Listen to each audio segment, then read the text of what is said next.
Day 277, Wednesday, November 1st. 1 Samuel 12. 1 Samuel 12 1-25 NKJV. Now Samuel said to all Israel, "Indeed I have heeded your voice in all that you said to me, and have made a king over you. And now here is the king, walking before you, and I am old and gray-headed, and look, my sons are with you. I have walked before you from my childhood to this day. Here I am. Witness against me before the Lord and before his anointed.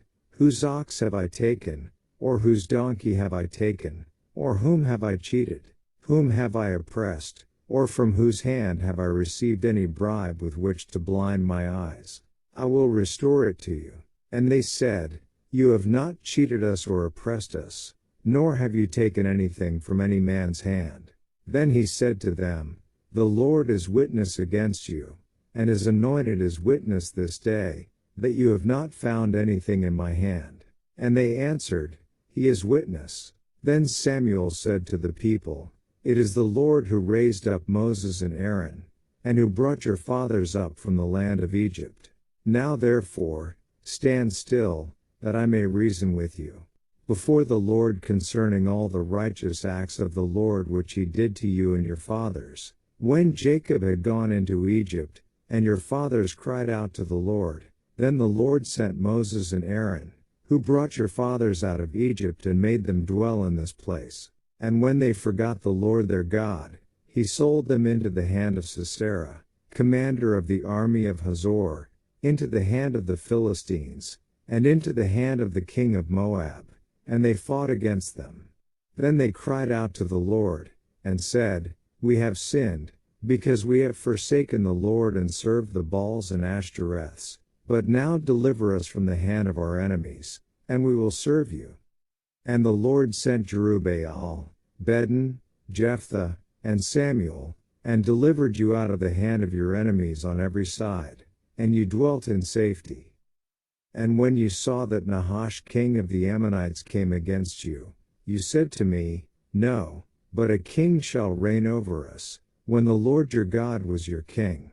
Now therefore, here is the king whom you have chosen and whom you have desired. And take note, the Lord has set a king over you. If you fear the Lord and serve him and obey his voice, and do not rebel against the commandment of the Lord, then both you and the king who reigns over you will continue following the Lord your God. However, if you do not obey the voice of the Lord, but rebel against the commandment of the Lord, then the hand of the Lord will be against you, as it was against your fathers. Now therefore, stand and see this great thing which the Lord will do before your eyes. Is today not the wheat harvest? I will call to the Lord, and he will send thunder and rain, that you may perceive and see that your wickedness is great, which you have done in the sight of the Lord, in asking a king for yourselves.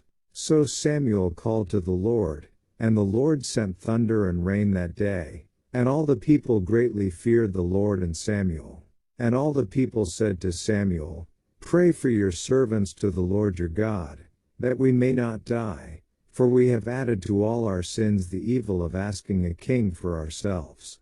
Then Samuel said to the people, "Do not fear. You have done all this wickedness, yet do not turn aside from following the Lord, but serve the Lord with all your heart. And do not turn aside, for then you would go after empty things which cannot profit or deliver, for they are nothing. For the Lord will not forsake his people, for his great name's sake, because it has pleased the Lord to make you his people. Moreover, as for me, far be it from me that I should sin against the Lord in ceasing to pray for you, but I will teach you the good and the right way. Only fear the Lord, and serve him in truth with all your heart, for consider what great things he has done for you. But if you still do wickedly, you shall be swept away, both you and your king." Daily Deep Dive. The UCG reading program states, Samuel reiterates to the people that asking for a human king was not a good thing. To reinforce his statements, he calls on God to bring about an unseasonal and sudden thunderstorm.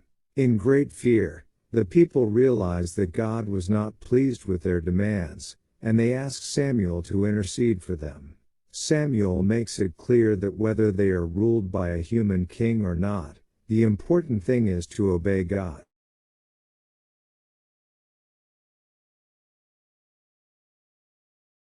And God would bring blessings, and failure to do so would destroy the nation and its physical ruler. Samuel's statement that he will continue to pray for Israel demonstrates his spiritual character. If he had been a man given to pettiness, he might have held a grudge against Israel for their request to have a king. But he did not. Indeed, Samuel recognizes failure to constantly pray for others as a sin against God. Verse 23. We should remember this as we go about our daily lives. And, verse 4.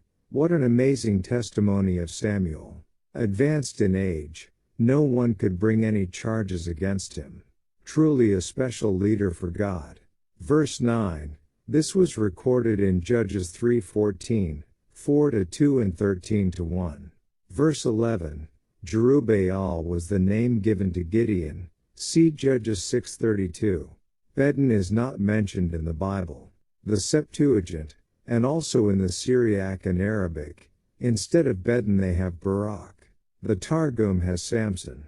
Instead of Samuel, the Syriac and Arabic have Samson. This might make more sense that Samuel wouldn't list himself. It's interesting to me that the Apostle Paul says in Hebrews 11:32, and what more shall I say? For the time would fail me to tell of Gideon and Barak and Samson and Jephthah, also of David and Samuel and the prophets. Verse 21. This remains just as true for us today. Nothing else we pursue has any real value. Satan wants us to value and pursue empty things and waste our time and attention on things of no value.